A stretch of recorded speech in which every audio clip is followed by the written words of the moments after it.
మన ప్రభువును ప్రియ రక్షకుడైనటువంటి యేసుక్రీస్తు నామమున మీ అందరికీ శుభములు వందనములు తెలియజేయచ్చు ఉన్నాను. ఈ లెంటు దిన ధ్యానములో భాగముగా 37వ రోజున యేసయ్య పాదాభిషేకం అనేటువంటి అంశం ద్వారా కొన్ని విషయములు మీతో పంచుకోవాలని నేను ఆశపడుతూ ఉన్నాను. అందరు తలలు వంచి కళ్ళు మూసుకున్నట్లయితే చిన్న ప్రార్థన చేసుకుని మన వాక్య ధ్యానంలోనికి వెళుదాం.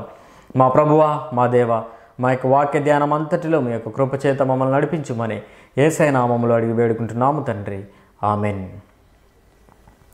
సరిగ్గా పస్కా పండుగకు 2 రోజుల ముందు జరిగినటువంటి అభిషేకం, సరిగ్గా యేసు ప్రభు వారు శిలువలో చనిపోతున్నటువంటి ఆ 2 రోజుల ముందు జరుగుతున్నటువంటి అభిషేకమును గురించి మనం ఇప్పుడు ధ్యానించబోతున్నాం. పరిశుద్ధుడైనటువంటి మార్కు రాసిన సువార్త 14వ అధ్యాయము 1వ వచనం నుంచి మనం గమనించినట్లయితే అక్కడ యేసు ప్రభు వారు ఆ యొక్క పస్కా పండుగకు 2 రోజుల ముందు బేతనియా గ్రామంలో ఉన్నటువంటి కుష్ఠరోగి అయినటువంటి సీమోను ఇంట భోజనమునకు కూర్చొని ఉన్నప్పుడు సడన్గా వారి మధ్యలోనికి ఒక స్త్రీ మిక్కిలి విలువ కలిగినటువంటి అత్తరు జటమాంసి అనేటువంటి బుడ్డిని తీసుకొని వచ్చి అక్కడ పగలగొట్టి యేసయ్య పాదముల మీదను ఆయన యొక్క తల మీదను పోసి అభిషేకించినటువంటి విధానము మనకు ఇక్కడ వాక్య భాగములో మనకు కనపడుతూ ఉన్నది. ప్రియమైనటువంటి దేవుని బిడ్డలారా, దీన్ని గమనించినట్లయితే నాటి దినములలో ఆలయ వ్యవస్థలో అర్పణలను అర్పించేవారు జంతు రూపముల ద్వారా కావచ్చు, జంతువుల ద్వారా కావచ్చు, వారి యొక్క నాణెములను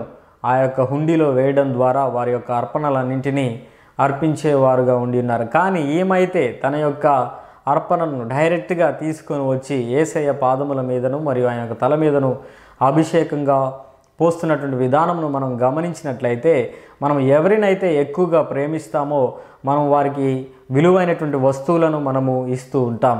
అదే రీతిగా ఆమె యేసయ్యను ఎక్కువగా ప్రేమించి ఉన్నది కాబట్టి ఆమె మిక్కిలి విలువ కలిగినటువంటి ఆ యొక్క అత్తరు జటమాంసిని తీసుకొని వచ్చి యేసు ప్రభు యొక్క పాదముల మీద ఆమె పోసినటువంటి విధానమును మనం చూస్తూ ఉన్నాం. ప్రియమైనటువంటి దేవుని బిడ్డలారా, ఆమె చేసినటువంటి ఈ యొక్క నిజమైనటువంటి భక్తి ద్వారా ఆ యొక్క ఇల్లంతయు కూడా సువాసనమయమైపోయినది. మనం కూడా ఆ విధంగా నిజమైనటువంటి భక్తిని ప్రదర్శించే వారముగా ఉండినట్లయితే మనము చేసేటువంటి కార్యముల ద్వారా ఆ విధంగా అక్కడ ఉన్న ఆ ప్రదేశం అంతా కూడా సువాసనమయమవుతుందనేటువంటి విషయాన్ని మనము గమనించాల్సినటువంటి విషయమై మనం గమనిస్తూ ఉన్నాం. అదేవిధంగా అక్కడ మనం జరిగినటువంటి ఇంకొక సందర్భమును కూడా మనం గమనించినట్లయితే ఆమె ఎప్పుడైతే ఆ అత్తరుబుడ్డిని ఆ విధంగా పగలగొట్టిందో అక్కడ ఉన్నటువంటి కొందరు ఏమంటున్నారంటే, ఇంత విలువైనటువంటి బుడ్డిని ఈ విధంగా పగలగొట్టి ఈ విధంగా ఎందుకు చేస్తుంది ఆమె, ఆ యొక్క అత్తరుబుడ్డిని అమ్మి బీదలకు ఇస్తే బాగుంటుంది కదా అనేటువంటి అభిప్రాయాన్ని అక్కడ వెల్లడి చేస్తూ ఉన్నారు. ప్రియమైనటువంటి దేవుని బిడ్డలారా, మనం గమనించినట్లయితే ఆ మాట అన్నది ఇస్కరియోతు యూదా అని యోహాను సువార్తలో మనకు కనబడుతూ ఉంటుంది. ప్రియమైనటువంటి దేవుని బిడ్డలారా, ఇక్కడ యూదా చేసినటువంటి పనిని ఈమె చేసినటువంటి పనిని మనం కంపేర్ చేసినట్లయితే ఈమెమో ఆ విధంగా యేసయ్యను ఎక్కువగా ప్రేమించడం ద్వారా అభిషేకించడం ద్వారా తన యొక్క విస్తారమైనటువంటి పాపముల నుంచి విడుదల పొంది నిత్య జీవమును పొందుకున్నది ఆమె. ఆయనేమో తన యొక్క జీవితకాలమంతయు తను యేసును వెంబడించినటువంటి ఆ వ్యక్తి మరి యేసయ్యను అప్పగించడం ద్వారా ధనమును సంపాదించాలని ఆయన ఆ ప్రధాన యాజకుల దగ్గరకు వెళ్ళి డీల్ కుదుర్చుకోవడం ద్వారా ఆయన చివరికి ఆయన కొని తెచ్చుకున్నది ఏంటంటే మరణము. ఆమెమో నిత్య జీవము పొందుకుంటే ఈయనేమో నిత్య మరణమును పొందుకున్నటువంటి విధానమును మనం గమనిస్తూ ఉన్నాం. ప్రియమైనటువంటి దేవుని బిడ్డలారా, ఈ ఇద్దరిలో ఎవరి వలె మనము ఉండి ఉన్నామనేటువంటి విషయాన్ని మనం గమనించాలి. మనము కూడా మన యొక్క వ్యక్తిగత అభిషేకము దేవునికి అర్పించే వారంగా మనం ఉండాలి. బీదలు ఎల్లప్పుడూ మనతో ఉండి ఉంటారు.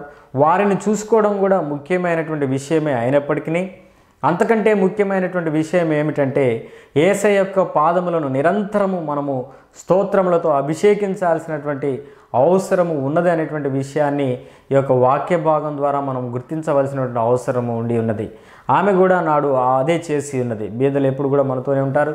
ఇంకా యేసు ప్రభు వారు భౌతికంగా వారి మధ్య 2 రోజులే ఉండేటువంటి అవకాశం ఉన్నటువంటి ఆ తరుణంలో ఆమె తెలియకే చేసినప్పటికీ యేసు ప్రభు వారు ఆమె చేసినటువంటి పనిని ముందుగానే ఆయనకు జరగబోయేటువంటి సంగతి ఆయనకు తెలుసు కాబట్టి ఆమె చేసినటువంటి పనిని అక్కడ కొనియాడుతూ ఉన్నాడు.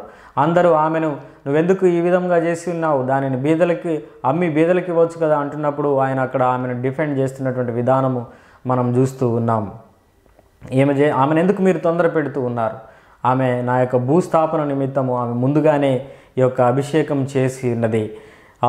ఈ చేసినటువంటి ఈ పని సర్వలోకంలో ఎక్కడైతే సువార్త ప్రకటింపబడుతుందో అక్కడెల్లా కూడా ఈ యొక్క వాక్యము ప్రకటింపబడుతుంది, ఇది జ్ఞాపకం చేయబడుతుంది అనేటువంటి విషయాన్ని అక్కడ చెప్పినటువంటి విధానమును మనం చూస్తూ ఉన్నాం. ప్రియమైనటువంటి దేవుని బిడ్డలారా, మన యొక్క సమయమును కూడా మనము వెచ్చించే వారంగా ఉండాలి. మన యొక్క టాలెంట్స్ ద్వారా కూడా ఆయనను అభిషేకించవచ్చు. మన యొక్క సమయము ఆయనకి ఇవ్వడం ద్వారా కూడా మనము ఆయనను అభిషేకించవచ్చు. ఈ యొక్క విషయములన్నింటినీ మనం విన్నటువంటి మనము దేవుని యొక్క కృప మనకు ఆ విధంగా తోడై ఉండాలి.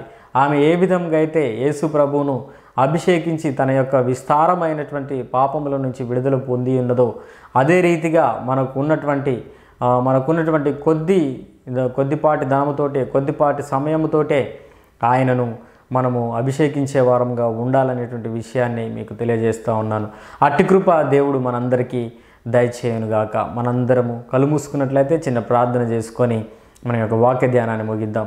మా ప్రభువా, మా దేవా, మా యొక్క వాక్య ధ్యానం అంతటిలో మీ యొక్క కృపను మాకు తోడుగా ఉంచి నడిపించినటువంటి విధానం బట్టి మీకు స్తోత్రములు చెల్లిస్తూ ఉన్నాం. ప్రభువా, నాడు ఆ యొక్క స్త్రీ తన యొక్క ధనమంతటిని వెచ్చించి ఆమె తన యొక్క ప్రేమను అంతటిని మీ మీద కుమ్మరించినటువంటి విధానమును మేము చూస్తూ ఉన్నాం ప్రభువా. తద్వారా ఆమె తన యొక్క విస్తారమైనటువంటి పాపముల నుంచి విడుదల పొంది ఆమె నిత్య జీవమును పొందుకున్నటువంటి విధానమును మేము చూసి ఉన్నాం.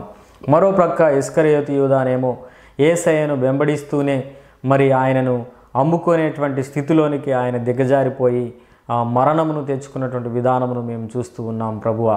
ఈ రెండు విషయములు మాకు గొప్ప పాఠమును నేర్పించి ఉంటుండగా ప్రభువా, నిరంతరము నీ యొక్క పాదములను మేము స్తోత్రములతో తండ్రి అభిషేకించే వారంగా ఉండునట్లు మీ యొక్క కృపను మా అందరికీ దయచేయమని యేసయ్య నామములో అడిగి వేడుకుంటున్నాము తండ్రి. Amen. Praise the Lord. God bless you.